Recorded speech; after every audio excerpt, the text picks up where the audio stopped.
Boston Celtics na choke. Clutch si Jalen Brunson. Game-winning block.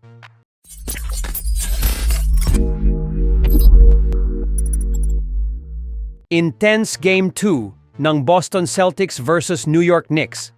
Sinimulan ng Boston Celtics sa kanilang opensa sa 4 na magkasunod na mintis. Beyond the arc, hindi pa rin sila natuto sa Game 1 kung saan nagmintis sila ng 45 3-point shots. 15 lang ang pumasok. That's 25% beyond the arc. So nag-adjust kaagad ang Boston na limitahan ng kanilang 3-point shooting at naging effective naman dahil tinambakan nila ang New York Knicks. Minamama lang ang defense ni JB sa ilalim mula kay Towns ang unang 2 basket ng Knicks pero mabilis ang bawi ng Boston. Back-to-back basket para kay Jaylen Brown. Pasok naman ang unang 3 ni Billy Crawford. Binawi naman yan sa kabila ni Josh Hart na nasundan pa ng ni Mitchell Robinson kaso nga lang, mainit pa din si Derek White, second 3-pointer of the game. Pumalo pa sa double-digit ang lamang ng Boston. May 3 3 sa first quarter ang Celtics. Last 16 na segundo pa nung maitala ni Bronson ang kanyang unang basket. Drive kontra kay Porzingis. Start of second quarter, libre si Tatum sa play na to. Driving dunk coming from the baseline.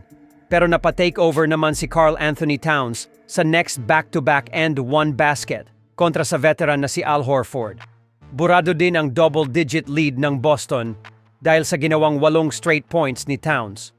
May counter si Jaylen Brown, nagkasunod-sunod din ang puntos ng NBA Finals MVP. Naging X-factor din ang depensa ng Celtics kay Jalen Brunson, talagang hindi nakaporma ang NBA Clutch Player of the Year.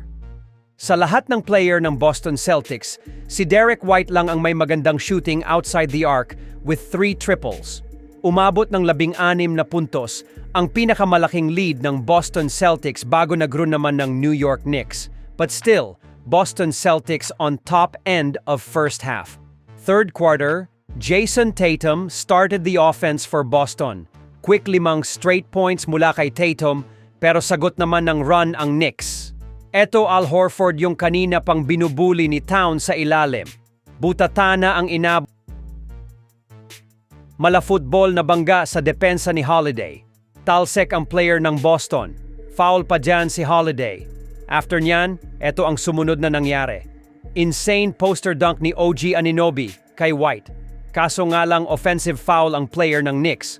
Gustong ipa-challenge pero di bumalak ang coaching staff dyan ng New York. Well, after nyan, dito na namaga ang lead ng Boston kung saan under 5 minuto pumalo na sa 18 puntos ang pinakamalaking lead ng home team. Matapos ang 11 hanggang 2 run, nakuha pa ni Towns ang kanyang ikatlong foul. Umabot na naman sa 20 ang biggest lead ng Boston sa back-to-back basket ni Kristaps Porzingis. Pero buti na lang magandang naging panapos ng New York kung saan humahabol pa sila. Kaya may pag-asa pa baba sa 12 puntos ang lead ng Boston. Ika-4 na quarter Peyton Pritchard with 2 big 3-pointers. Ngayon pa lang din kumana dito sa ika-4 na quarter si Mikal Bridges with 7 straight points. Mukhang delikado pang magcho-choke ang Boston Celtics. Another big-time shot for Knicks, Jalen Brunson 3-point basket. Bumalik na naman ang pagkabaldog ni Jason Tatum dito sa crunch time. Another basket for New York. Josh Hart floater 5-point game. Desperado na ang Boston. Anlala ng pagkakachoke dito ng Boston Celtics. Fade-away jump shot ni Jalen Brunson. Finally lamang na ang New York Knicks. And another Jalen Brunson clutch. Lamang ng 3 puntos ang Knicks. For the win, Jason Tatum misses the shot with a block. Sa huli, panalo ang New York Knicks comeback.